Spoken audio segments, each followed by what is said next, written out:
For many business leaders, this new normal, or as it's called, normallessness, is a confusing time with so many ebbs and flows still to face. Forward planning can be a struggle, but possible scenarios need to be addressed. Now, one of those could be likely weaknesses in team efficiency and productivity as companies strive to reboot or recover. How should this be handled by leaders, and what to do now ran through my mind. So to find an answer, I thought this is a great excuse for me to go back to San Francisco and re-meet global human capital expert from Parrish Partners, Dr. Jeanette Winters. Lovely to see you again, Dr. J. Oh, good day, Malcolm. It's so good to be with you again. In my opening piece, I talked about the likely weaknesses in team efficiency and productivity that are likely to emerge in this so-called new normal. What do you think the top 3 or 4 will be?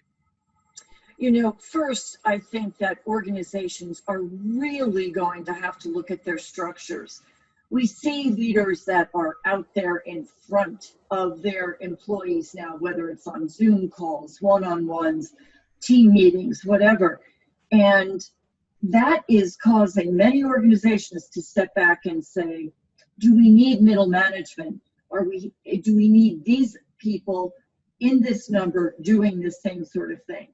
And there's lots of work to do. And in fact, people are putting in excessive hours. So how can we structure appropriately? And I think that's going to be one of the things that all organizations, irrespective of size, geography, or market niche, are going to have to address. The second thing, yes, please go ahead. So can I ask then, second question, can business leaders address them now to mitigate impact? Can they anticipate accurately, or will they have to wait for problems and weaknesses to emerge? The thing of it is, we have to deal with the here and now.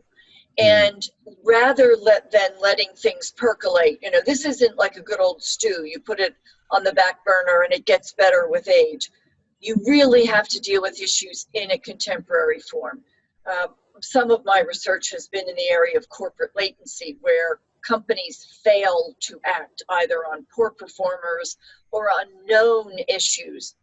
And it can cost anywhere from 5 to 10 times more to deal with an issue after it's been percolating for a long time. So absolutely. And do things now, challenge yourself. But the real thing is, make sure that you let people know that we're addressing the issues today with what is known today, and that it may be different tomorrow. Yeah. One thing that I have found, though, in my interviews is that people are a bit perplexed about what to do because there's that many variations. So what do you think the 3 things or more should leaders be doing now? Well, first of all, I think they need to invest in time with individuals, that building those relationships one-on-one so that people really understand what's going on. One of my clients just recently reported that he had a personal conversation, and labeled it that way, with each of his direct reports. And he learned how many families were personally impacted by the pandemic. They had family members in hospital. They had neighbors they were dealing with the illness. They were dealing with homeschooling children. That's a wildly challenging thing. And heck, even getting toilet paper has been a challenge here in the U.S. for many people. So the thing is that this leader spent time. He understood that he said, on the spot, I was able to rearrange this person's schedule. She was willing to work from 4 a.m. to 8 a.m. She has clients in the UK and throughout the EU. She takes 4 hours off in the middle of the day to homeschool. Then she comes back and spends 5 hours at the end, after the kids have done. He said, I would never have known to do that had I not met with her personally. So it's investing that time one-on-one. Right. The second thing is to address resource issues. This is not the time where people should be dealing with old and clunky technology. The infrastructure is fragile enough. make sure they've got the right, communication devices, whether it's a phone or a tablet or a desktop, and make sure that you are investing in giving resources so when inevitably your platform has challenges that people can work through those things. Finally, it's prioritizing. If you're still doing the same things you were doing in January, there's something very wrong in your neck of the woods. Why do I say that? Because everything is changing around us. Markets are changing. The way people are buying are changing. The way companies are procuring is changing. And if you're still looking at the market or your key stakeholders in the same way, I fear you're going to be missing a lot of the currency that is really racing by us right now. So prioritize what's important to be done now, as well as prioritize what not to do. Because people need to understand, can't do everything, and what is it we're not going to invest time and energy in. One CEO told me the other day he's changing his title and calling himself Chief Change Officer now, because it is exactly as you're saying there. Absolutely. When you stop to think of all of the challenges that leaders are facing, I was teaching last week about emotional intelligence, and I asked they were all executive C-suite types, and I said, tell me about the things that you're dealing with that have nothing to do with your market or your products. The Me Too movement, the pandemic, the global economic crash, if you will, or certainly all the challenges associated there, environmental issues, supply chain issues. I mean, I asked a question, and 10 minutes later, the buzz around the room virtually was still amazing. And so one CEO sat back and said, yeah, and then I've got a job to do. So it really gives you the sense of just how important it is to stay on top of things right now. And that change is the currency with which we must deal. Yeah, and finding their EQ or emotional quotient does take a little bit of right time, doesn't it? Well, our brains are wired such that we can get what we call emotionally hijacked in a New York minute. And you can go from the green zone of being harmonious and feeling very calm and in control to being in that red zone where you're flaring and, you're willing to say or do anything because it just feels good in that moment. Yeah. But the thing of it is that leadership needs to understand now more than ever that what our associates, our employees, our colleagues, even our peers need from us is that emotional stability, helping to ferret out. We all are having very strong emotions, but we need to manage them and emotions around us. That's the only way to get through this right now. Now, before I go into the next question, I have to ask you a little supplementary. What is a New York minute? Oh, New Yorkers are well known to make decisions on the spot. You can click your fingers, that's a New York minute. Is that right? No. See, it's all about learning on this program, isn't it? You have learned something new today, yes, Malcolm. Yeah, dear diary, tonight I'll write that down. Post-COVID, productivity will be key. So how can HR help to maximize company productivity? What part can it play in it? Well, that's really an interesting question for me, because the way that I view the HR role, that's exactly what we should be doing all day anyway. And so in this time of turmoil, the tsunami of events that are overtaking us, right? What HR should be looking at is the same thing that the business is looking at. How can we help productivity? What do people need? We should be the pulse takers in our organizations and verifying, validating what they need, what they want, and what will help them. And it's through that type of communication and connection, really looking at how we can help the businesses, really remain focused and really emphasize, the two key parts of what we're here to do.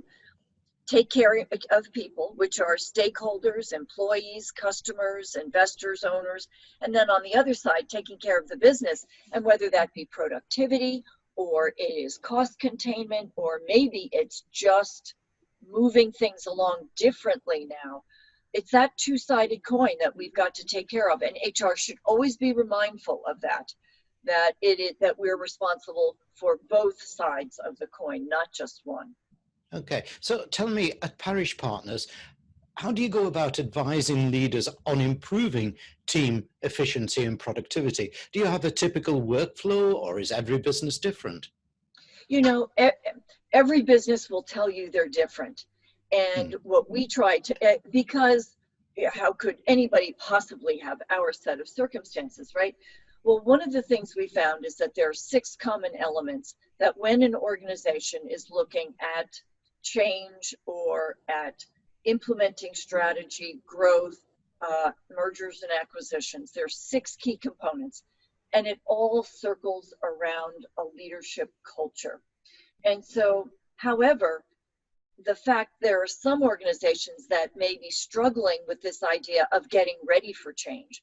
So our transformation readiness model helps people take advantage of preparing for change. And so we start where the customer and their problems lie. You begin working with those issues, and then you can build and bring in the other elements, whether it be the culture of commitment or Be More, which is a first line managers program. All of them knit together so nicely but you start where the biggest problems are and address those. Once you have identified a problem, making a difference there enables you to look at other areas of the company more readily and with more support from throughout the organization. Yeah, I like that expression of yours, things knitting together so that people can see a nice progression. So don't forget, everybody, put the website address behind me there. Can we finish our chat with 3 key productivity actions that business leaders need to have top of their mind and be thinking about now? Yep, absolutely. The first one is agility. If you're doing what you were doing in January, you are in serious trouble. You need to be looking at everything right now. A colleague of mine said that there isn't anything that they do in a day that they don't stop and ask, does this need to be done, or should we eliminate it? Does it need to be revised or reinvented? Or do we just need to blow it up entirely and really think outside the box? So this idea of change and embracing agility is absolutely essential, or otherwise companies will be left behind. Give you an example. Just last week, Uber purchased Postgrams, which is a delivery service for meals. And you can see where Uber is going in that they're looking at providing transportation of your food, and now they're saying of anything that you have to move from one location to another. So you can see their strategy developing, and that's really agility at its best. The second thing is, take a deep breath, folks, invest heavily in learning and development. And again, why do I say this? Because we need to make sure that we are demonstrating that people are absolutely our number one gift and our number one asset. And so we need to help people, whether it is managing their emotions with emotional agility, whether it is change management or transformation readiness, whatever it might be, but getting people ready so that they are better skilled to deal with the turmoil that we've got. And that looks like will be the case for probably another year until we have a vaccine that is available globally. The third thing is experiment. And the thing of it is, no one is going to challenge you if you experiment with something right now. And we don't know. There's lots of things we don't know. For example, do Zoom meetings have the same impact on individuals? One of the things my research is telling me is that people are exhausted by Zoom. In fact, we even have a new phrase, Zoom fatigue. Yeah. Well, what does that mean from a neuroscience perspective? We don't know, but we need to find out. And that's why I say we really need to put our goggles on and take a deep dive and figure out how and what the new environment is really calling for. Dr. Jeanette Winters at Parrish Partners. I don't have Zoom fatigue when I'm talking to you because you just give us so much. Thank you very much indeed. It's always great to be with you, Malcolm. Take care.